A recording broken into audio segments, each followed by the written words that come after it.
आज हनुमत जयंती है और आज ही राणा सांगा की भी जयंती है। हनुमत जयंती तो बड़े शांतिपूर्वक और श्रद्धापूर्वक मना ली गई, लेकिन राणा सांगा पर उत्तर प्रदेश में बवाल क्यों जारी है? क्या रामजी लाल सुमन माफी मांगेंगे? क्या यह बवाल अभी आगे चलता रहेगा? बहुत सारे सवाल है, इसका जवाब हम इस वीडियो में ढूंढेंगे। नमस्कार, मैं हूं अनूप श्रीवास्तव और आप देख रहे हैं न्यूज नशा। दोस्तों, आज राणा सांगा के ऊपर लखनऊ से आगरा तक करणी सेना का बवाल देखने को मिला है। आगरा में आज हजारों, क्या यूं कहें लाखों की संख्या में करणी सेना के कार्यकर्ता पहुंचे और वो आमदा थे कि वो राज्यसभा सांसद समाजवादी पार्टी के रामजी लाल सुमन के घर पर कूच करेंगे। लेकिन जहां पर उनकी सभा थी, उस जनसभा स्थल से रामजी लाल सुमन का घर जो है तकरीबन 15-17 किलोमीटर दूर था। उसके बीच में 6-7 थाने पड़ते हैं और पुलिस ने जबरदस्त तैयारी करके रखी हुई थी, बैरिकेडिंग करके रखी हुई थी और सुरक्षा के विशेष इंतजाम किए गए थे। इसलिए इस वीडियो को शूट करते समय तक किसी तरह के बवाल की तो सूचना नहीं है, लेकिन राणा सांगा पर चल रहा बवाल अभी थमने का नाम नहीं ले रहा है। करणी सेना का कहना है कि अगर रामजी लाल सुमन ने माफी नहीं मांगी तो आज जो करणी सेना के 2 से 3 लाख कार्यकर्ता आगरा पहुंचे थे, 9 मई को जब महाराणा प्रताप की जयंती मनाई जाएगी, उस दिन करणी सेना दिल्ली पहुंचेगी और आज जितने कार्यकर्ता आगरा में मौजूद थे उससे 2-3 गुना संख्या में दिल्ली पहुंचेंगे। जब और उनकी मांग यही है कि रामजी लाल सुमन अपने बयान पर माफी मांगे। तो राणा सांगा की जयंती पर बवाल कंटिन्यू है। आपने कभी शायद ही राणा सांगा के जन्मदिन पर यह बवाल सुना हो, इस तरह के का विरोध प्रदर्शन सुना हो, लेकिन विरोध प्रदर्शन रामजी लाल सुमन के उस बयान पर है जिसमें 21 मार्च को उन्होंने कहा था कि राणा सांगा ने बाबर से लड़ाई करने के लिए इब्राहिम लोदी को आमंत्रित किया था। हालांकि ये इतिहास है, हमने जो ये पढ़ा है, हमने इस तरह की कोई कहानी नहीं पढ़ी है, लेकिन ये शोध का विषय है और बहस का भी विषय हो सकता है। इतिहास अपनी जगह है, विचार अपनी जगह है। इतिहास को नकारना जो है वो इतिहास पे पर्दा डालने जैसा है। और रामजी लाल सुमन ने ये बयान क्यों दिया, ये फिलहाल समझ से परे है। और अगर उनके इस बयान से किसी वर्ग विशेष को, किसी समुदाय को ठेस पहुंचती है तो निश्चित रूप से उन्हें उस पर खेद प्रकट कर देना चाहिए, लेकिन वो अपने बयान पर अड़े हुए हैं। साथ ही साथ उनके साथ समाजवादी पार्टी भी खड़ी हुई है। अखिलेश यादव ने भी आज इटावा में कहा कि मैं उम्मीद करता हूं कि उत्तर प्रदेश में कानून का राज बना हुआ है और रामजी लाल सुमन जो उनके सांसद है पार्टी के राज्यसभा के, उनके साथ कोई भी किसी भी तरह का दुर्व्यवहार नहीं होने दिया जाएगा।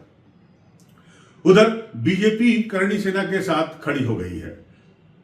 आखिर ऐसा क्यों हो रहा है? क्या बात है कि करणी सेना के साथ बीजेपी खड़ी हो गई है, रामजी लाल सुमन के साथ जो है वो समाजवादी पार्टी खड़ी हो गई है, एक राणा सांगा के साथ है, एक इब्राहिम लोदी के साथ है? ऐसा क्यों हो रहा है उत्तर प्रदेश में और क्यों ये सिलसिला बदस्तूर जारी है? आज 9 अप्रैल है और माफ कीजिएगा 10 अप्रैल है और उसके बाद जो है आगे भी ये सिलसिला जारी रहेगा। 9 मई को दिल्ली में भी ये प्रदर्शन होगा। उस वक्त क्या होगा, दिल्ली की सरकार इसको कैसे निपटेगी, ये भी देखने वाली बात होगी। बहरहाल हम वापस आते हैं रामजी लाल सुमन और करणी सेना पर। दरअसल ये पूरा मामला औरंगजेब से चलकर राणा सांगा तक पहुंचा है।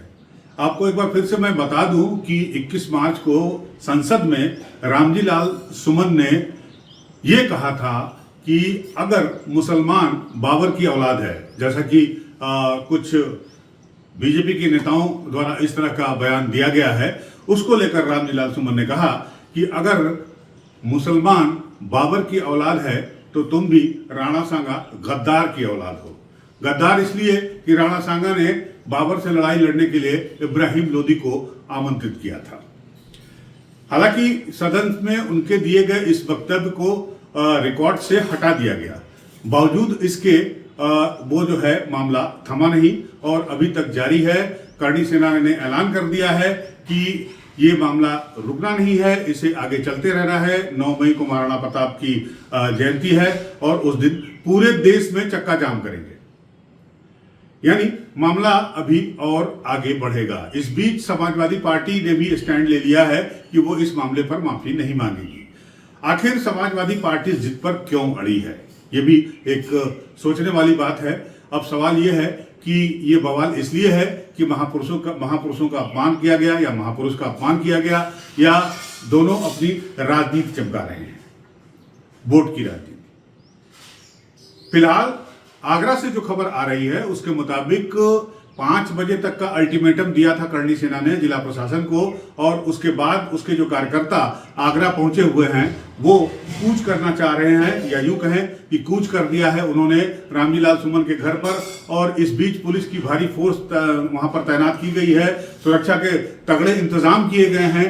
बावजूद इसके ये देखना बड़ा दिलचस्प कह लीजिए, या देखना लोगों को इंतजार है, उत्सुकता है इस बात की कि अब ये विवाद कहां पर रुकेगा, आगरा में क्या होगा, किस तरह से योगी सरकार जो लॉ एंड ऑर्डर पे अपना एकाधिकार कहती है या लॉ एंड ऑर्डर उसका यूएसपी है, वो किस तरह से इन करणी सेना के कार्यकर्ताओं को रामजी लाल सुमन के घर पर जाने से रोकेगी। उधर रामजी लाल सुमन भी, उनके यहाँ भी समाजवादी पार्टी के कार्यकर्ता इकट्ठे हैं, और साथ ही साथ ऐसा कहा जा रहा है कि अपनी सुरक्षा के लिए उन्होंने कुछ बाउंसर्स भी वहां बुलवाए हुए हैं। तो बहरहाल टकराव की दशा और दिशा देखने को मिल रही है, जो कि नहीं होनी चाहिए। रामजी लाल सुमन को भी चाहिए कि अगर किसी व्यक्ति विशेष, समुदाय या धर्म के महापुरुष का अपमान हुआ है, जाने या अनजाने, तो उसे गलती मानकर उस पर खेद प्रकट कर देना चाहिए। इस विवाद को आगे बढ़ाना, अगड़ा बनाम पिछड़ा या अगड़ा बनाम दलित करना, ये कहीं से उचित नहीं है। लेकिन बहरहाल अब ये मामला काफी आगे बढ़ चुका है, करणी सेना जो है अड़ी हुई है। दोस्तों, आपको याद होगा कि कुछ इसी तरह का बवाल औरंगजेब को भी लेकर हुआ था, जब ये मांग उठी थी कि औरंगजेब जो है उसकी कब्र जहां महाराष्ट्र में है उसको वहां से हटाया जाए। अब ये मामला औरंगजेब से हटकर राणा सांगा पर आ गया है। सवाल वही मुगलों का है, सवाल मुगलों के इतिहास का है। अब ऑब्जेक्शन क्या है समाजवादी पार्टी को? समाजवादी पार्टी का यह कहना है कि आगरा में जिस तरह से आज करणी सेना के कार्यकर्ताओं ने, उनके वर्कर्स ने, उनके नेताओं ने जिस तरह से खुलेआम हथियारों का प्रदर्शन किया, वो रूल ऑफ लॉ का उल्लंघन है।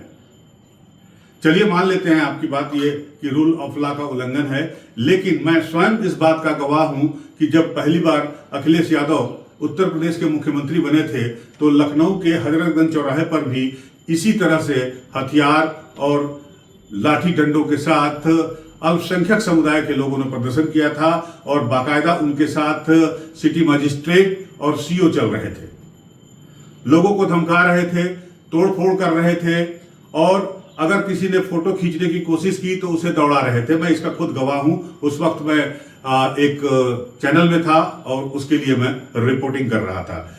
तो अब सवाल उठाने वालों को इस बात का भी जवाब देना चाहिए कि जो जिसका वोट बैंक होता है, क्या उसे इस बात की आजादी मिल जाती है कि वो सड़कों पर अगर उसके खिलाफ कोई बोले या फिर जो बात उसे पसंद न आए तो उसके विरोध प्रदर्शन के लिए वो सड़कों पर हथियार लेकर उतर सकती है, चाहे वो अल्पसंख्यक समुदाय का हो या फिर बहुसंख्यक समुदाय का हो।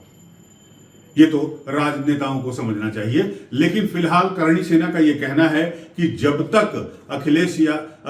तक रामजी लाल सुमन, जो अखिलेश यादव के नेता हैं, राज्यसभा सांसद हैं, वो माफी नहीं मांगते, तब तक जो है उनका विरोध प्रदर्शन जारी रहेगा। करणी सेना के बारे में भी आप लोगों ने कम ही सुना होगा। करणी सेना अगर कभी चर्चा में आती भी है तो इसी तरह के बवाल को लेकर चर्चा में आती है, कभी किसी नेता के खिलाफ, कभी किसी फिल्म के खिलाफ। लेकिन हमारा सवाल आपसे ये है कि क्या राणा सांगा को मुद्दा बनाया जाना चाहिए, और राणा सांगा को मुद्दा बनाया क्यों जा रहा है? राणा सांगा को मुद्दा इसलिए बनाया जा रहा है क्योंकि अब धीरे धीरे उत्तर प्रदेश में चुनावी साल नजदीक आता जा रहा है। ठाकुर समुदाय जो है एक काफी इंटैक्ट वोट बैंक भी है बीजेपी के लिए, और बीजेपी निश्चित रूप से इसे इंटैक्ट रखना चाहती है। उधर समाजवादी पार्टी जिसका वोट बैंक अल्पसंख्यक वोट बैंक है, वो उसे इंटैक्ट बनाए रखना चाहती है। दोनों के अपने अपने वोट बैंक के खेल हैं, और यही कारण है कि समाजवादी पार्टी के नेता रामजी लाल सुमन जो है वो माफी मांगने को तैयार नहीं है, क्योंकि अगर उन्हें लगता है कि अगर उन्होंने माफी मांग ली तो उनका जो वोट बैंक है उत्तर प्रदेश में कहीं वो खिसक न जाए।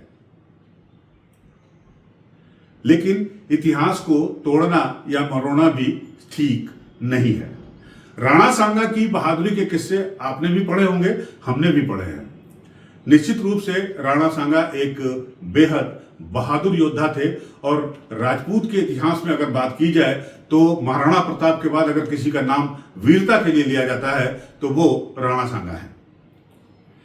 आज राणा सांगा की जयंती है और उनकी जयंती सेलिब्रेट करने के बजाय विवादों में घिरी हुई है और इसके जिम्मेदार जो हैं वो समाजवादी पार्टी के सांसद हैं। बहरहाल योगी सरकार में इस तरह का प्रदर्शन तो हुआ लेकिन किसी तरह का अनटुवर्ड्स इंसिडेंट नहीं हुआ है। अब देखना यह होगा कि 9 अप्रैल को भी करणी सेना कह रही है कि वो दिल्ली में इसी तरह का प्रदर्शन करेगी। इसके अलावा लखनऊ में जो प्रदर्शन आज हुआ वो तो हुआ ही। सवाल ये उठता है कि क्या ये विरोध प्रदर्शन जारी रहेगा? बनी रहेगी हमारी नजर इस पर। आप भी हमारे साथ बने रहिए। मिलते हैं आपसे अगले वीडियो में। तब तक के लिए नमस्कार, जय हिंद। और आप हमसे जुड़े रहने के लिए सब्सक्राइब करें YouTube पर, फॉलो करें Twitter पर और लाइक करें Facebook पर। और ज्यादा जानकारी के लिए आपको टाइप करना होगा सिर्फ न्यूज नशा।